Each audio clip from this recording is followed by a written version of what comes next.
stories of innovation and success from the vibrant communities of rural Nova Scotia. This is Ignited. Welcome to Ignited, the podcast. I'm Wade Cleveland. I work for a rural innovation hub called Ignite, and I'm here to tell you some great small town and rural success stories. Today, we're going to talk marketing, both as a business and for your business, with Sean Williams of the Halifax company, Dashboard Marketing. Sean is the marketer in residence for Ignite Atlantic and does a lot of work with startups and entrepreneurs, as well as many established companies. He runs Dashboard Marketing with his wife, Sarah, both bringing decades in marketing to the table. Now, they call themselves a boutique marketing and communication shop, and we'll find out what that means during the conversation. And maybe we can get some tips on how to tackle marketing for your company or organization.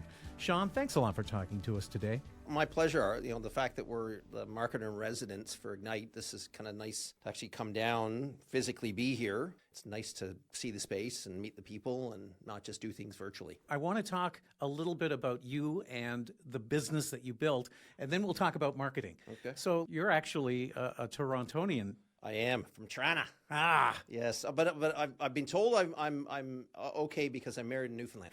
well, that works out then. So it did actually work out because originally born and raised Toronto, like in the city, just over 20 years ago because we celebrated 20 years. Well, actually more than that. We met through a friend of mine from university. But it was quite funny. We met, we connected, and she was there for work. She'd planned to move there for a number of years, but planned to move back east, and I'd never been east. The farthest I've been is Quebec City. And so I'm like, all right, let's go and check it out. Because she's like, well, if you're into this, you know, you got to be kind of into that because I'm moving back east. So I was fortunate because at that point I was working for Nikon, the imaging company, Right. in their national marketing role. So I was able to travel out here to visit with some of the retailers and you know, got a sense of Halifax and Nova Scotia and all that. So it was great. It really kind of opened my eyes up to this part of the world. And then, back in 2004, we said, all right, screw it. We're doing it. We both had really good gigs. I was with Nikon. Sarah, my life partner and business partner, was with a really good company that did market research and strategic planning. And we just said, screw it. We're moving. And we had some contacts and conversations here, but we landed without a job, both of us. And so we lucked out. In a month later after moving here, Sarah started working for Bell Alliant.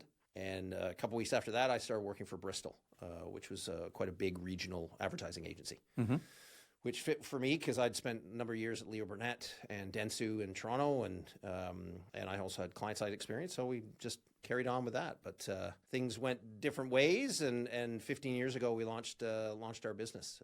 I guess I kind of kickstarted it 15 years ago, and then Sarah came in about 5 years ago. What was the motivation? Why did you finally reach a point where you said, okay, let's do this ourselves? I got canned. Really? Yes, it was interesting. I'd never been let go from a job before. And I have nothing but good things to say about Bristol because as a come from away and somebody that didn't know the environment, it was a great company to work for. I met some awesome people, worked on some great clients. The NSLC was one that was really interesting because I led the whole rebrand and redesign of the stores and the whole in-store experience. But they were kind of going through changes and unfortunately kind of went the wrong way in those changes. So I was the first of many rounds of layoffs before they went away. But funny enough, my client at the NSLC, Rick Perkins, who's now a member of the federal government. Sure is. He's like, well, you know our business, you know our brand. You know, I'd worked at Molson many years ago, so I knew that sector. And he said, I need help in a variety of other ways. So set yourself up and I'll work with you. And I'm like, okay. So I did kind of part-time, you know, testing the water, seeing what else is on. But I'm like, oh, this is kind of fun. This is cool.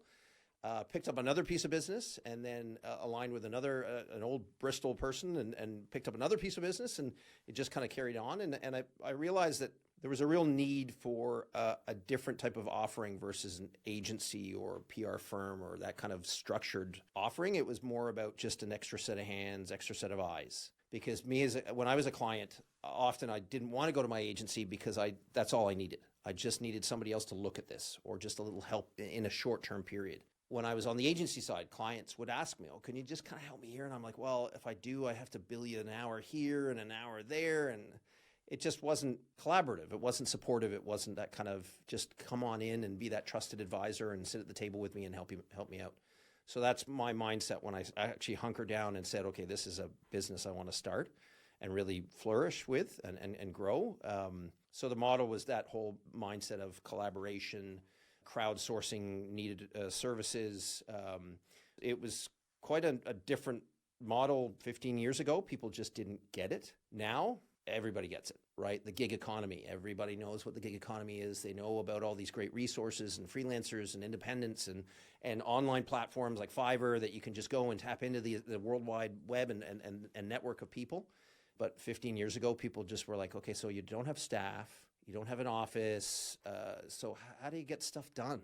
And I said, no worries, I'm handling strategy, project management, but I got all these people behind me that are vetted and are trusted and do great work, and they're experts in their discipline. So now, as I said, people get it. They know the model, they understand the model, and it wasn't a new model, but I guess it was newish back then. And it was very new to a bunch of people that I talked to, but a number of other clients that they were like, I would prefer to do business with people like you. I don't want to pay that extra markup on things or that, see that line item under in the budget that says expenses or miscellaneous or any of that kind of stuff. It's like, just pay what you do for me and then we're good.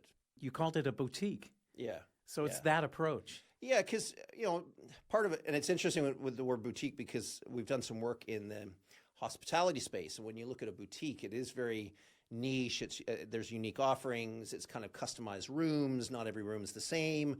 That's very much the model that we have. And the other thing is we branded ourselves Dashboard because that flexibility, the ability to kind of, customize and offer a unique piece to whatever the client has or was requiring allows us to kind of go a bit deeper and a bit, just offering a kind of a customized solution where they can and a unique offering, which boutique hotels do offer that, right?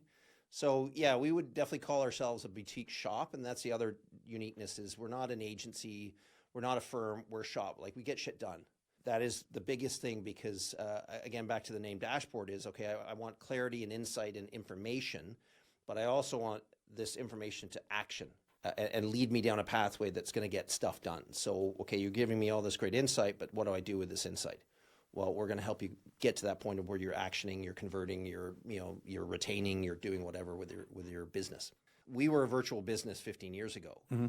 So the recent situation with the pandemic and everybody going online and working virtually, that was not an issue for us. We were already a virtual business. We already had our network of people. We were doing work with clients all across the country, in the States, overseas already. So it wasn't new and it wasn't a big change for us. Where did you link up with Ignite and become marketer in residence, I guess is the way it was worded? Yeah, I'm trying to think back. It was through a friend that's also kind of in the entrepreneur environment. When we were talking, we're kind of, friends, but also he's, kind of in the same business. And Darren Burke is the gentleman's name. When we were talking about the business, he actually was the guy, now that I think back, he's like, oh, you got to meet Doug Jones. I'm like, I don't know who this Doug Jones guy is. It's like, okay, sure. Because at that point, we were very connected to other startup hubs in the region. Our side gig was to support entrepreneurship in however we can, because back to the starting of my business, again, it wasn't part of the game plan. I didn't know where to go for support. I didn't know who to ask for help. So because of that, I'm like, I want to give that help to any entrepreneurs out there that need help. We were getting involved with a few other organizations. I was telling Darren about this, and he said, well, you got to meet Doug. So he connected me with Doug, and then we just started chatting. And similar to a lot of conversations I have in this space is, it doesn't matter if you're a rural entrepreneur, you're an entrepreneur at Halifax, you're an entrepreneur out of London, England, it doesn't matter. Marketing and the idea of brand and just everything that I talk to the companies about is either foreign or just never thought of at the right time.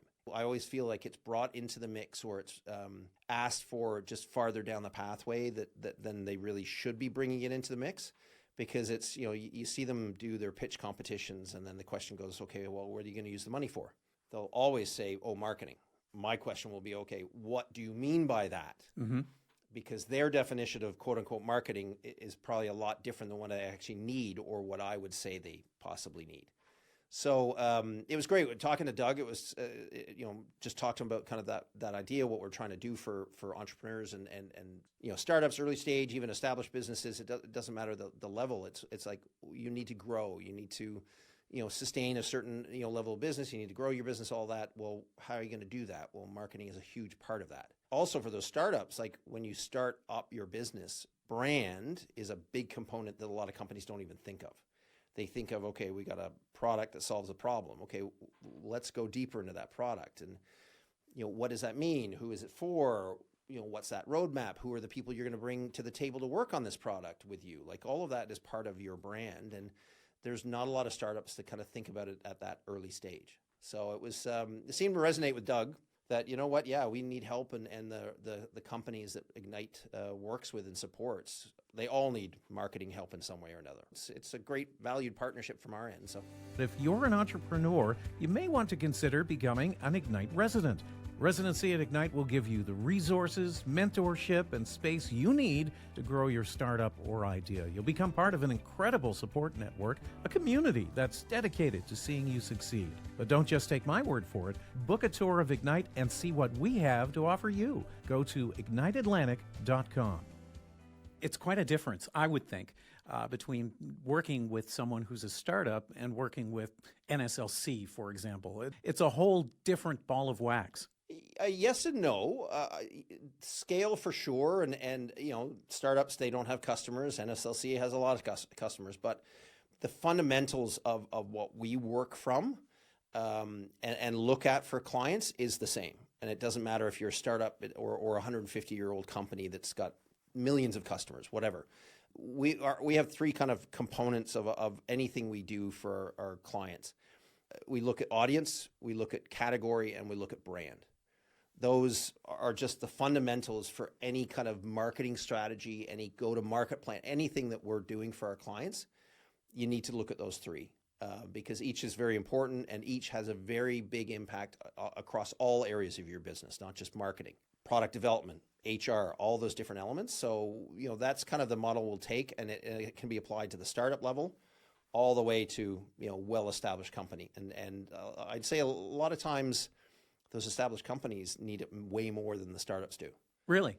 Because they're comfortable. They're just settled in their old ways and they're not willing to change. In this day and age, change is consistent. With just every year things being reevaluated in many ways, be it your brand, be it the channels you're engaging, be it your customer groups, be it your product, be it the people you're trying to employ or keep employed. It's challenging. Where the startups, it is a startup, right? So it's early days. It's let's start fresh, and the mindset is, okay, let's pivot and adjust and modify whatever we need to do. And that could be, again, product, could be marketing, could be brand, could be audience, it could be a variety of things. So it's pretty existential, really, when you think about it, because branding is who you are. It can be everything from ethics to we're the good guys to who you're pointing towards. Yeah. It's tough stuff. That's not the easiest stuff to get through. Yeah, and I'd say we love, at Dashboard, we love talking brand and doing that brand work because, to your exact point, it's everywhere. And, back to the startups, they often go through that whole lean canvas exercise, mapping, partners out, and customers and channels. That is all brand. Because every key component on that canvas is linked to who you are. What do you want to be? What's your purpose for being in this situation? Who are you doing this for? It's all tied into that. And I always call it's the squishy side because it is, and it's quite funny talking to certain startups or well-established businesses that are engineers, computer scientists, like, they're just like, okay, what the hell are you talking about? Like, okay, brand, it's just, okay, black, white. It's like, no, this is a lot of gray. But it has huge impact on the success of a business because if you're not thinking about it, others in your marketplace are, and it has such a key element to your customer. Like companies just, they never realize how much of an impact it has in the customers. And it doesn't matter if they're consumer-based, business to business, or direct to consumer. It doesn't matter. Brand is still very, very important, and it should always be looked at On a fundamental level. When I started in the industry, one of my earliest clients, and it was a great client to work with, was Kraft. And you talk about Kraft, Procter and Gamble, like they are all about brand. And it was very much, they had brand managers. It was like, you can't deviate from the brand. It was a very good school of thought to look at it and manage that point. But the thing is, your brand isn't owned by just you, the brand or the company. It's owned by the customer. It's owned by the environment. So you have to respect the fact that, your brand loyalists aren't the people working for the company. They definitely are. There are hardcore diehards that are working at Apple or Harley Davidson that are there. I work here because I love the brand, but it's also your customers. They're the ones that are getting like the Apple logo tattooed on their shoulder. Okay, that's a huge commitment, and so that's a pretty heavy commitment for any brand loyalist, right, or advocate. And there's a great book out there. It was written by, I think, the creative director or head of, I think it was Saatchi & Saatchi, called Love Marks. If you're into branding, it's worth reading this book because it's all about this ultimate, like, you can't even explain why you're so committed to these brands. And the brands you think of in this sense, like Manchester United Football Club, which I'm an Arsenal fan, so I can't stand Man U, but it's that level, like that would be one. Apple would be another, Harley Davidson, like these just iconic brands that people just are so connected to and they just can't explain why. And it's just such an interesting conversation because, back to your point, it's very, out there, fluffy, squishy, kind of, okay, it can't hold it and I can't eat it. It's just fun to really dig into that because it really opens the eyes of people that don't get it. Once they get it, you see the light go off and they're like, oh, okay, now I understand how it's all interconnected and the impact and power it has. I'm old school. I come from 40 years of radio. I worked in radio. So there was a day back in the old days when you would have, you had a product and you advertised. You advertised on the radio, or you advertised on the television, or you advertised in the newspaper, and you were done.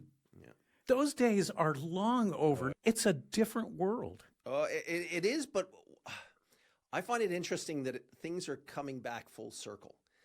I read an article, I think it's a Harvard Business Review, a great article about kind of looking to 2023 with the challenges and dynamics of marketing and engaging customers.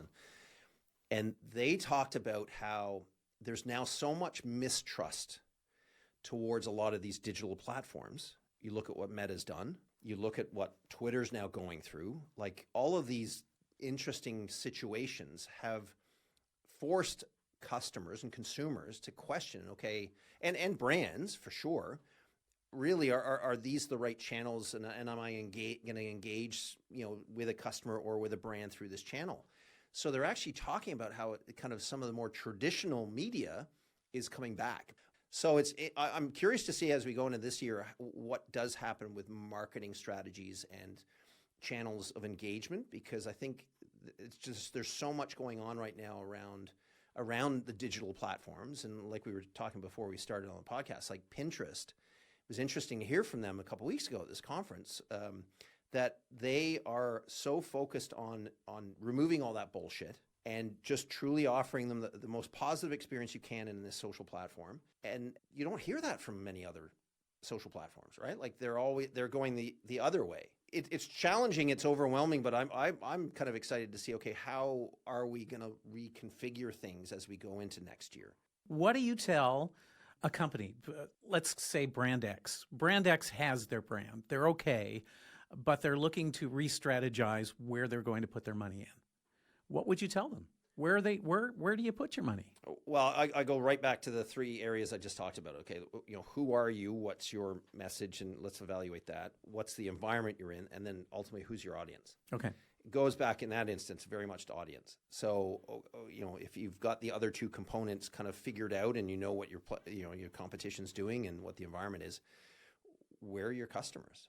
And that's always the question. And that, I'll get that all the time. Say, well, my mother tells me our company should be in social media. Well, most are in social media, but now figuring out what platforms.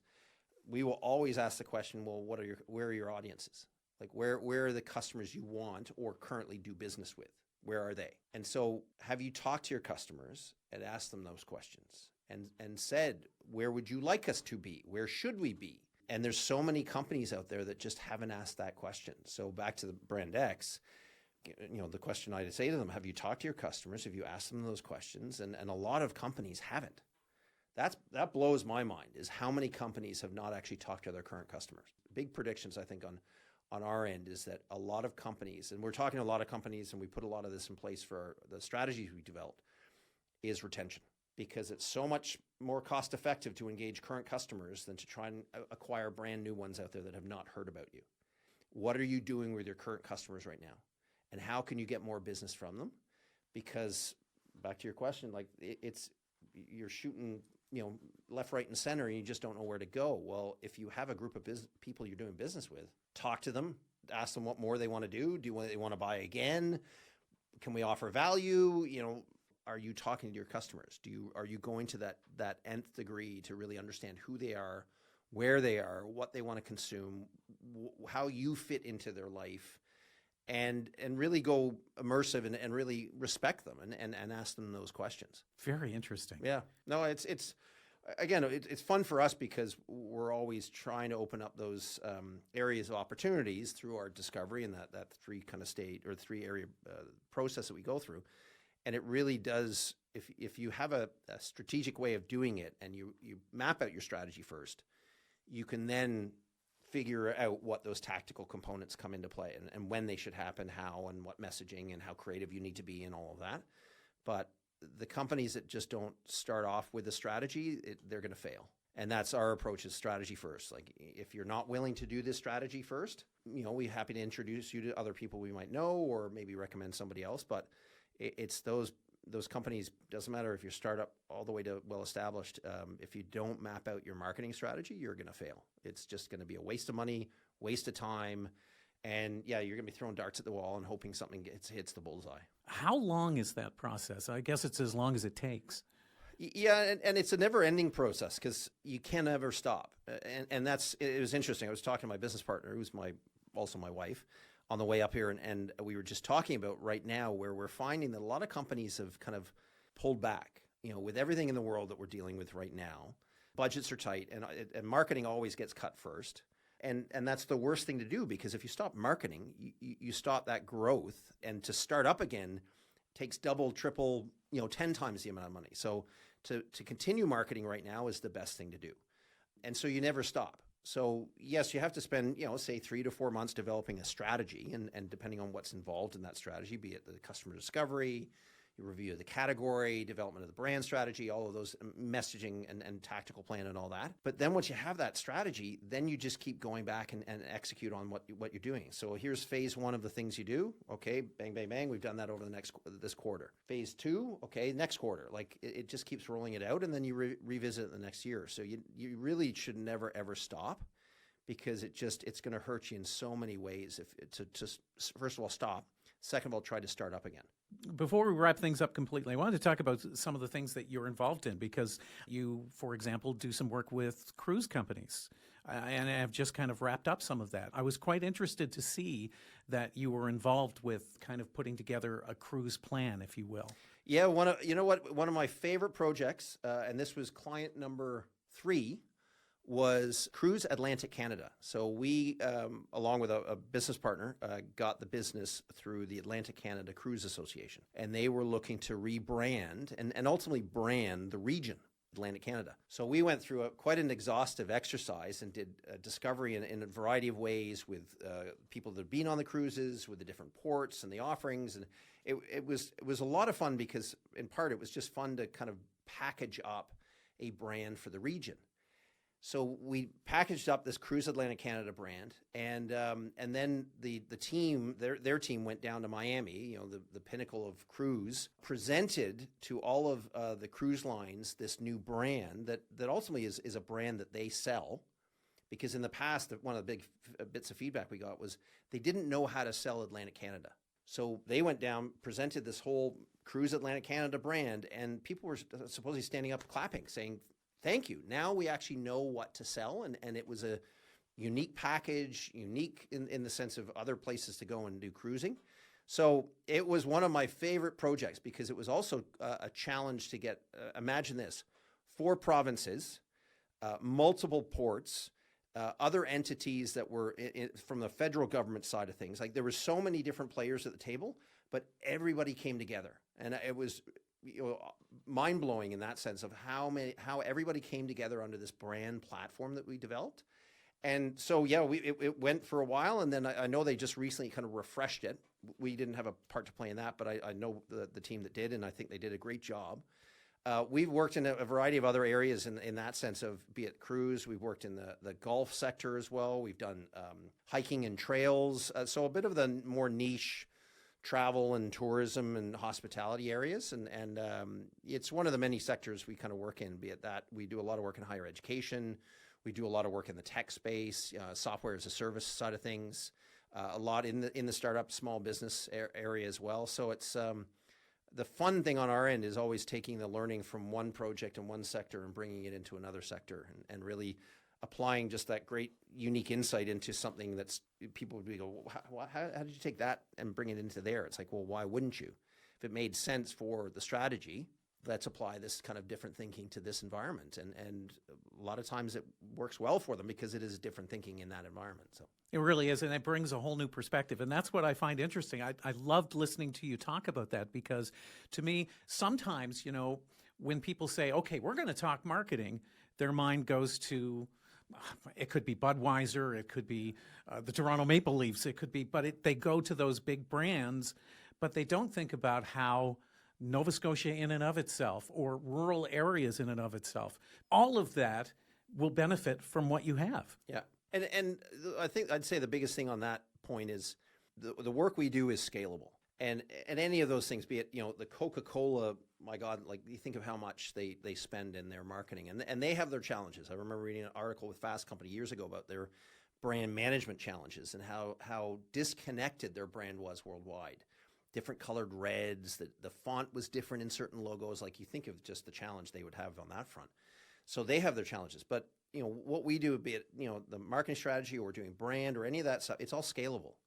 So that the process we go through and the thinking and everything around it can be very much related to a not-for-profit or a startup or a well-established business or whatever that might be. And it doesn't matter if you're urban or rural or whatever.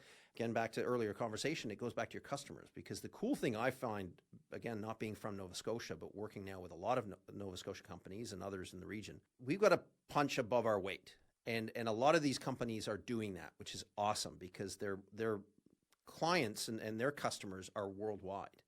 We talk about Jules at Ocean Pride down the way. I've worked with him. Like, he's selling our awesome product that he's fishing off the coast here to China, to other Asian markets. Like, wow. So I think it's really cool that Nova Scotians, again, be it urban or rural, it doesn't, like, we're not the customers. Nova Scotia is not the customer for a lot of these businesses. Canada may not be the customer. So you got to go big. And so, yeah, you've got to take the learnings from the Cokes, the Budweisers, because you're playing at that level. And you should be proud to do it, because you're doing it. Like, this province is doing some really cool things. And when I go back to Toronto and I talk to my buddies and tell them what I'm involved with, they're like, "You're working with a company that does what? And they're where? And what?" Like they just they don't get it, right? Because in part they're kind of Toronto, blinders on. But I think that's definitely one of the things I've always said to a lot of our clients in this part of the world is, like, you need to be proud of what you're doing, and you need to be comfortable taking those awesome bits of learning and trying to achieve that pinnacle and that big point up there, because your competition is also hitting big. So if you're going to compete at that level, you got to step up and really own it and be as big as you can be. Sean, thank you so much for this conversation. This was great. Yeah, it was fun. Carry on conversation. Maybe this is part one of many parts of the podcast. So will you come back again? Definitely, for sure. We'll talk soon then. Great. Thank you. To find out more about Dashboard Marketing and what they do, visit their website, dashboardmarketing.ca. And to find out more about rural innovation and what Ignite does, check out igniteatlantic.com. If you enjoyed this episode, we'd love it if you subscribed to Ignited, shared us with your friends, and gave us a good review. And we'd love to hear from you. Any comments or suggestions about the podcast or who you'd like to hear are most welcome. Our website is igniteatlantic.com, and my email is wade@igniteatlantic.com. I'm Wade Cleveland. Thanks again for listening. We'll talk again soon.